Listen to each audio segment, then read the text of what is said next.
प्रश्न है, स्व अध्ययन कार्य के दौरान बालक के लिए निम्न में से कौन सी विधि सर्वोत्तम होती है? सेल्फ जब स्टडी कोई बालक करता है तो कौन सी विधि उसके लिए अच्छा होगा? मिश्रित विधि, रटाई विधि, विचार सहचर विधि या उपरोक्त में से कोई नहीं? तो याद रखिएगा, अनुबंध करके पढ़ा जाए या विचार सहचर करके जो पढ़ा जाए वही जो है स्व अध्ययन के लिए सबसे अच्छा होता है। विचार सहचर क्या होगा? विचार जैसे जो कुछ भी आप टॉपिक सोच रहे हैं या याद कर रहे हैं उसको अपने जीवन से जोड़ लीजिए, अपने विचारों से जोड़ लीजिए, उसे क्या कहेंगे? विचार सहचर विधि। नेक्स्ट आते हैं क्वेश्चन नंबर 5 पे। पांचवा है, अमेरिका के मनोवैज्ञानिक मैस्लो ने 1954 में अपना एक महत्वपूर्ण सिद्धांत दिया था, उसे किस नाम से जाना जाता है? यानी अब्राहम मैस्लो ने 1954 में जो अमेरिका के मनोवैज्ञानिक हैं अपना सिद्धांत दिया था, क्या कहा जाता है? आवश्यकता का सिद्धांत, शारीरिकता का सिद्धांत, दृढ़ इच्छा शक्ति का सिद्धांत या अंतर्मुद का सिद्धांत? और इसमें मैस्लो ने दिया था आवश्यकता का सिद्धांत, यानी पहला आंसर सही होगा। ठीक है, क्वेश्चन नंबर 6 पे आते हैं। छठवां है कि आपको कक्षा 5 के हिंदी विषय के अध्यापन कार्य के दौरान एक आदर्श शिक्षक बनने के लिए कौन कौन से गुण आपके अंदर होना चाहिए? पहला ऑप्शन है व्याकरण का आपके पास ज्ञान होना चाहिए, दूसरा ऑप्शन है हिंदी साहित्य का ज्ञान होना चाहिए, तीसरा ऑप्शन है शुद्ध उच्चारण होना चाहिए और चौथा ऑप्शन है उपरोक्त सभी होना चाहिए। तो हिंदी के लिए सबसे पहले आपको क्या होना चाहिए? एक तो व्याकरण ज्ञान होगा ही होगा आपके पास, तभी हिंदी के टीचर अच्छे कहे जाएंगे। शुद्ध उच्चारण भी होना चाहिए आपके पास और हिंदी साहित्य का ज्ञान होना चाहिए। जहां दो ऑप्शन मिलेगा वहां आप चौथा लगा देंगे, उपरोक्त सही। नेक्स्ट है क्वेश्चन नंबर 7, देखते हैं। आप बालकों के अंदर पर्यावरण के प्रति जागरूकता के लिए निम्नलिखित में से किसके द्वारा सृजन किया जा सकता है? यानी पर्यावरण के प्रति जागरूकता के लिए आप क्या सृजन करेंगे? पहला, व्याख्यान द्वारा, समूह वार्तालाप द्वारा, अध्ययन द्वारा या क्षेत्रीय भ्रमण द्वारा? क्षेत्रीय भ्रमण मतलब टूर द्वारा। आंसर क्या होगा इसमें? क्षेत्रीय भ्रमण द्वारा जो है आप जो है इससे जागरूक करेंगे, बच्चों को टूर ले जाएंगे, पर्यावरण संबंधित स्थानों को दिखाएंगे। क्वेश्चन नंबर 8 पे आते हैं। 8वां है, भाषा शिक्षण में दृश्य श्रव्य साधनों के उपयोग का प्रयोजन क्या है? बालकों के कार्य को सरल बनाने के लिए, बालकों के नवीन उपकरणों का ज्ञान कराने के लिए, बालकों को कक्षा में बैठाए रखने के लिए, बालकों की विभिन्न इंद्रियों को क्रियाशील बनाने के लिए। तो याद रखिएगा, दृश्य मतलब देखने वाला, दृश्य मतलब देखने वाला, श्रव्य मतलब सुनने वाला, यह साधन का उपयोग कराएंगे तो क्या योजना, क्या प्रयोजन है कि बालकों की विभिन्न इंद्रियों को क्रियाशील बनाने के लिए और उनके कार्य को सरल बनाने के लिए। ये दो आंसर इसमें हो सकते हैं। बालकों के नवीन ज्ञान के लिए नहीं हो सकता है, बालकों को कक्षा में बैठाए रखने के लिए कोई मतलब इसका नहीं है। तो इसमें बेस्ट आंसर होगा बालक के कार्य को सरल बनाने के लिए। आंसर क्या हो जाएगा? पहला हो जाएगा। ठीक है, उनकी इंद्रियां क्रियाशील बनाने के लिए और भी विधियां हैं और वो क्रियाशील हो सकते हैं, ये कोई मतलब इसका नहीं है। आंसर होगा इसका पहला। आते हैं 9वें पे। निम्नलिखित में से किस अवस्था को स्व केंद्रित अवस्था कहा जाता है? जन्म से 2 वर्ष, 3 से 6 वर्ष, 7 वर्ष से किशोरावस्था और किशोरावस्था। इसमें आंसर किशोरावस्था तो होगा नहीं, ठीक है, 7 से किशोरावस्था भी नहीं होगा। लॉरेंस कोल्बर ने अपने सिद्धांत में इसको बताया था स्व केंद्रित अवस्था, यानी ये जन्म से 2 वर्ष की अवस्था स्व केंद्रित अवस्था कहलाएगी। आते हैं क्वेश्चन नंबर 10 पे। बालक के जीवन में अधिगम प्रक्रिया किस अवस्था तक होती रहती है?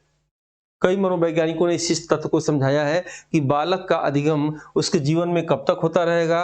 बाल्यावस्था तक होता रहेगा या किशोरावस्था तक होता रहेगा, प्रौढ़ावस्था तक, वृद्धावस्था तक होता रहेगा या मृत्यु तक होता रहेगा? तो आंसर है मृत्यु तक। जब तक वो मर न जाए तब तक जो है अधिगम करता रहता है। क्वेश्चन नंबर 11 पे आते हैं। संवेग व्यक्ति की उत्तेजित दशा है, ये आ चुका है परीक्षा में। ये कथन उ से उत्तेजित और उ से उर्ध्वगत। आंसर क्या होगा? दूसरा आंसर इसका सही है, दूसरा आंसर इसका सही है। ये कथन आपको याद करना पड़ेगा। उत्तेजित दशा किसका? उ से उत्तेजित, उ से उर्ध्वगत, यानी इनका ये सही है। क्वेश्चन नंबर 12 पे आते हैं। बालक के जीवन में अधिगम की प्रक्रिया को प्रभावित करने वाला कारक क्या है? बालक समाज में प्रशंसा और निंदा के डर से कार्य को करता रहता है कि समाज की तरफ से मुझे प्रशंसा मिले, कुछ कार्य को नहीं करना चाहता है कि उसे निंदा न मिले। यानी बालक अपने जीवन में अधिगम की प्रक्रिया को प्रभावित करने के लिए प्रशंसा और निंदा के बंधन में बंधा होता है, अनुकरण भी करता रहता है, प्रतियोगिता भी करता रहता है। आंसर क्या हो जाएगा? सभी। इसमें आंसर क्या होगा? सभी। क्वेश्चन नंबर 13 पे आते हैं। 13 है, बालकों के शैक्षिक जीवन काल में एक अध्यापक होने के नाते आप निम्नलिखित में से किससे सर्वाधिक महत्व देंगे? बाल साहित्य का, खेल का, संचार माध्यम खेल का, दिनचर्या का? आपका आंसर होगा खेल का, क्योंकि खेल से ही बालक का सर्वांगीण विकास होता है और इसमें सभी तथ्य आ जाएंगे जिससे उसका एक विकास होगा। नेक्स्ट आते हैं क्वेश्चन नंबर 14 में, शिक्षण काल के दौरान कक्षा में अनुशासन बनाए रखने के लिए सर्वाधिक प्रभावशाली उपाय आपके हिसाब से क्या हो सकता है? पहला ऑप्शन है अनुशासनहीन छात्रों को कक्षा से बाहर निकाल देंगे, ऐसा कभी नहीं करना है। शिक्षण को रोचक एवं व्यवहारिक बनाएंगे। तीसरा ऑप्शन है छात्रों के अभिभावक को सूचित करेंगे। आप शिक्षा मनोविज्ञान या शिक्षा का अधिकार, राष्ट्रीय पाठ्यचर्या नीति, नई शिक्षा नीति ऐसी कोई बात नहीं कहती है, जो है आप जो है अभिभावक को सूचित करेंगे। अनुशासनहीन छात्रों को विशिष्ट सुविधाएं प्रदान करेंगे तो समानता का अधिकार का हनन होगा। इसमें आंसर होगा कि अपने शिक्षण को आप रोचक और व्यवहारिक बनाएंगे। आते हैं क्वेश्चन नंबर 15 पे। क्वेश्चन नंबर 15 है कि सामाजिक अध्ययन शिक्षण का मुख्य उद्देश्य छात्रों में निम्नलिखित में से किस भावना का विकास करना होता है? सामाजिक अध्ययन में क्या किस? पहला है राष्ट्रीयता के विकास के लिए, दूसरा है प्रांतीय विकास के लिए, प्रांत या राज्यों के विकास के लिए, तीसरा है स्थान विशेष की भावना के विकास के लिए, और चौथा है जातीय विकास के लिए। तो शिक्षा का मेन उद्देश्य ही है कि राष्ट्र का, देश का जो है विकास किया जाए। आंसर क्या हो जाएगा? पहला कि राष्ट्रीयता की भावना के विकास के लिए।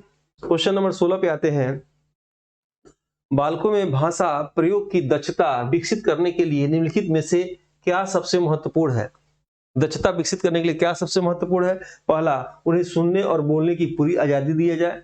याद रखिएगा, चूंकि भाषा से संबंधित है, और उसके बाद उन्हें कविताएं याद हो, उन्हें मुहावरे याद हो, वे किसी वक्ता के साथ रहते हो। आंसर क्या होगा? उन्हें आजादी दिया जाए। किसका? उनकी बातों को सुनने का और बोलने का, जिससे क्या होगा? उनको भाषा प्रयोग में दक्षता आएगा, भाषा प्रयोग में वो विकसित करेंगे। नेक्स्ट है क्वेश्चन नंबर 17 पे आते हैं। वर्तमान में नई शिक्षा नीति किस समिति के सिफारिश से संबंधित है या किस समिति से संबंधित है? तो ये तो आपको याद होना चाहिए और सबको याद भी होगा मेरे ख्याल से, के कस्तूरी रंगन। इनकी समिति की, इनकी सिफारिश पर जो है वर्तमान में शिक्षा नीति लागू हो रही है। याद रखिएगा, के कस्तूरी रंगन ने 5+3+3+4 को बताया था और नई शिक्षा नीति इन्होंने 31 अक्टूबर 2019 को ये पास हुआ था। 2022 इस वर्ष से ये पूरे भारत में लागू हो जाएगा। सबसे पहले हिमाचल प्रदेश में लागू हुआ था, फिर ये कर्नाटक में, फिर हरियाणा में लागू हुआ था। ठीक है, अब 2022 में पूरे भारत में नई शिक्षा नीति लागू हो जाएगा। पहले जो है शिक्षा नीति जो है कक्षा 8 तक था, अब 12 तक के बच्चों के लिए हो जाएगा। पहले 14 वर्ष के बच्चों के लिए था, अब 18 वर्ष के बच्चों के लिए भी हो जाएगा। क्वेश्चन नंबर 18 पे आते हैं। भारत में प्रथम शिक्षा नीति किस वर्ष लागू हुआ? सिंपल प्रश्न है। तो 1968 में प्रथम शिक्षा नीति लागू हुआ था और 68 का उल्टा कर देंगे 86, तो नई शिक्षा नीति 86 में। 34 वर्ष बाद भारत में 2020 में लागू हुआ और 22 में पूर्ण रूप से लागू हो जाएगा। क्वेश्चन नंबर 19 पे आते हैं। ग्रेगर जारमेंडर को अनुवांशिकी का जनक कहा जाता है। निम्नलिखित में से वे अपना प्रयोग किस पे किए थे? मटर पे किए थे। मटर का वैज्ञानिक नाम पाइसम सटाइवम है। मटर ऑप्शन में नहीं है, तो मटर के साथ उन्होंने सफेद चूहों पे प्रयोग किया था। आंसर क्या हो जाएगा? सफेद चूहा। ठीक है, और कुत्ता प्रयोग किसने किया था? कुत्ता प्रयोग पॉलो ने किया था। बिल्ली प्रयोग किसने किया था? थार्नडाइक ने किया था। बनमानुस का प्रयोग किसने किया था? कोहलर ने किया था बनमानुस या चिंपैंजी पर, और जिसका नाम क्या था? सुल्तान नाम था। नेक्स्ट आते हैं क्वेश्चन नंबर 20 पे आते हैं। वर्तमान में मानव संसाधन विकास मंत्रालय का नाम बदलकर क्या रखा गया है, यह आपकी परीक्षा में आ सकता है। 1984 में शिक्षा मंत्रालय का नाम रख के मानव संसाधन विकास मंत्रालय नाम रखा गया था।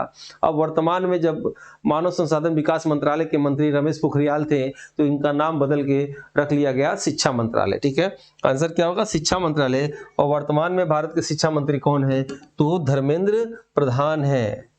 और उत्तर प्रदेश में बेसिक शिक्षा मंत्री कौन है, सब लोग जानते होंगे, माननीय सतीश द्विवेदी हैं।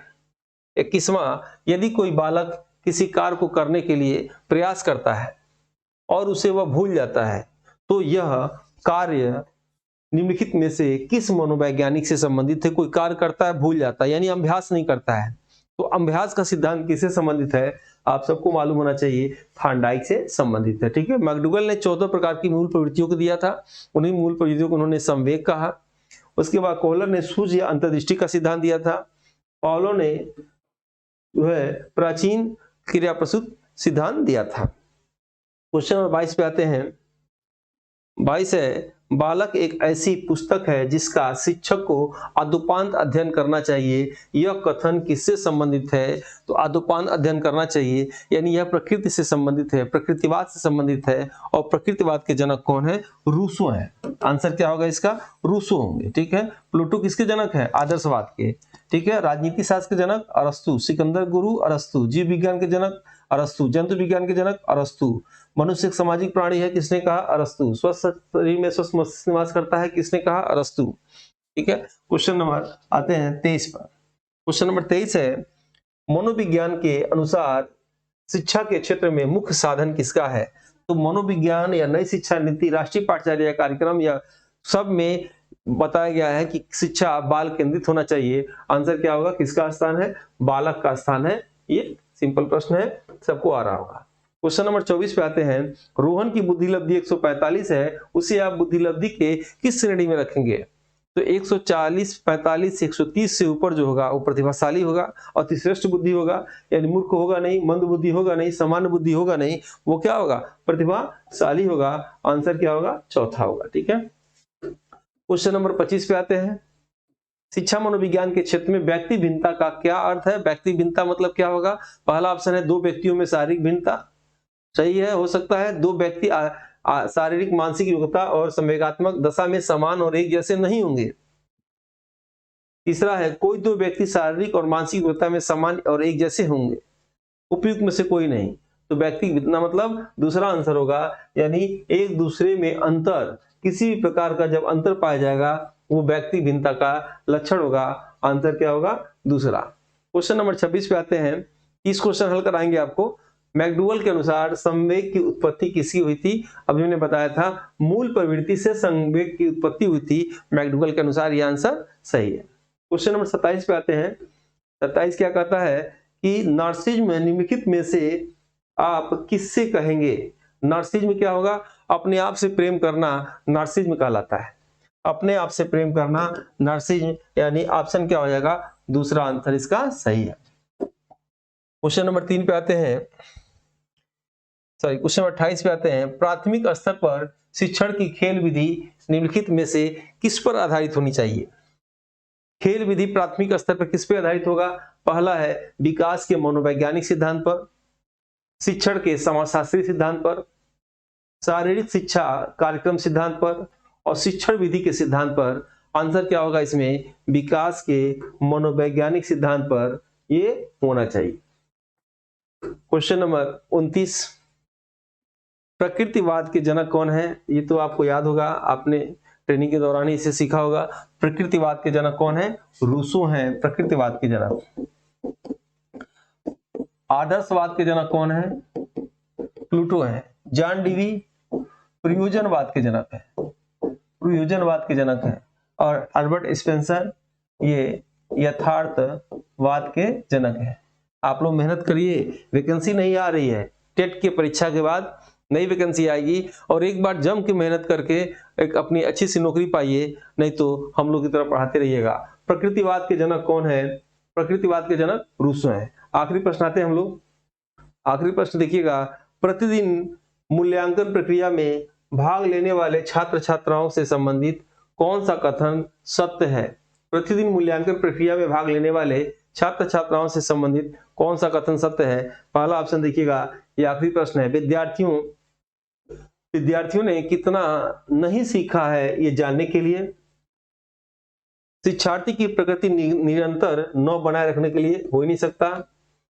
प्रतिदिन मूल्यांकन होते रहने से शिक्षार्थियों में परीक्षा का अनावश्यक भय नहीं रहता।